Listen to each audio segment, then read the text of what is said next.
see how YouTube shadow bans stuff. People who, partially due to the algorithm tripping on hot words, but people who cover topics that YouTube would rather you didn't cover.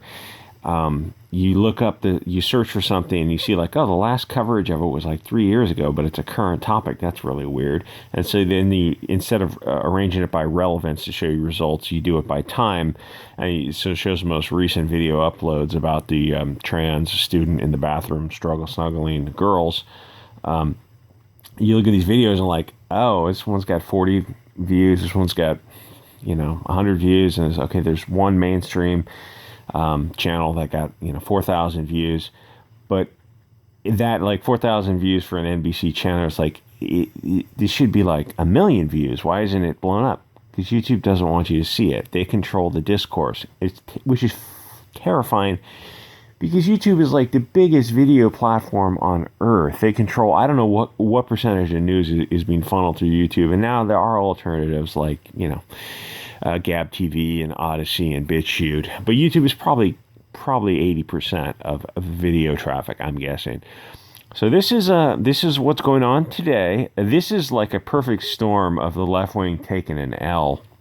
You saw this guy, the guy got arrested, the Smith guy got arrested because he's trying to explain to Ziegler, who covered up a struggle snuggle against two different girls. Ziegler, the guys at the school board meeting, and Ziegler's all, we never knew about this. It's like you sent a memo out to the schools, the school board, that this kid had this boy in a dress was arrested for assault, and so you did have knowledge of it. So you're lying in public. It's like, yeah, he was flat out caught in a lie. And as a consequence, the boy was arrested, then released, pending charges. And then Ziegler sent him to a different school where he did it again. So even the mom of the kid who more than accused, I think was found guilty the other day, is saying, yeah, he just wanted sex. He was just using the skirt to gain access to the bathroom where the students get sex. If you have boys in the women's room, the girls' room at school, you're going to have a lot of pregnant girls. There are going to be people who are meeting there consensually for sex. Because it's not like the situation now is where if a girl goes to a bathroom and she's trying to get away from this guy to get a few minutes away from this dude, you just follow her in there. You have no safe space in a bathroom anymore because any man, any boy can follow any woman, any girl into a bathroom. So like, say she wants a few minutes alone. She literally can't have it because she can't keep him out of a woman's room. She can't keep him out of a men's room. She has no safe space away from this guy, even for a few minutes, which is a weird shifting of a power balance that the left wing is totally on board for. They're like, you go, oh, they're feminist or they're pro-woman.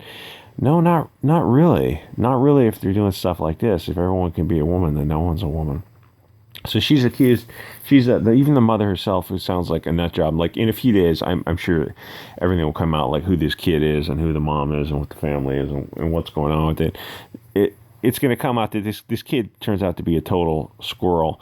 It sounds like he got an ankle monitor, but then he did it again. So this kid's like completely mentally ill and he's dangerous because he did this to two girls.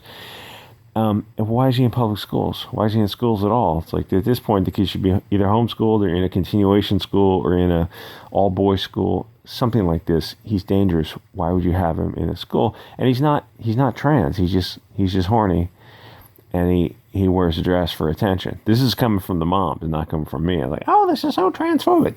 It's coming from the mom who's saying this. So you go, oh, well, how do you know they're really trans? You don't. And why would it matter? It's like women are going to be susceptible to being victimized by men in bathrooms, especially when you're like under a certain age, because the hormones are so crazy. I mean, there's no way that you can continue this and not have similar results. You can't have boys in the girls' room. What are they going to? This is insane. And it's like so what happened when the guy, the father, complained about it to the school board? He gets arrested and the media immediately comes out and starts making fun of him. And Merrick Garland, a.k.a. Garfinkel, uses that incident to hook up the Department of Justice and the FBI to intimidate parents with the FBI at school board meetings. So here's what the local police are for. And like, why are people so worked up? It's not just the CRT. It's like, that's part of it because that's anti-white, but also you can't have boys in the girls' room. That's an inherently dangerous, unstable situation. You're going to have what you get here. It's like you're going to have consensual sex, but you're also going to have non-consensual sex. In this case, struggle snuggling involving sodomy.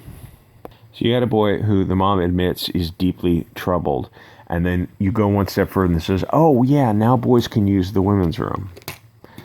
That's an unstable, dangerous situation. Why would you do that to girls unless you want to do that? The bigger question is, you look at Ziegler and Lieberman and Abrams or something were involved in this thing. They're on the school board or something. Like, why would they be doing this? That's the bigger question.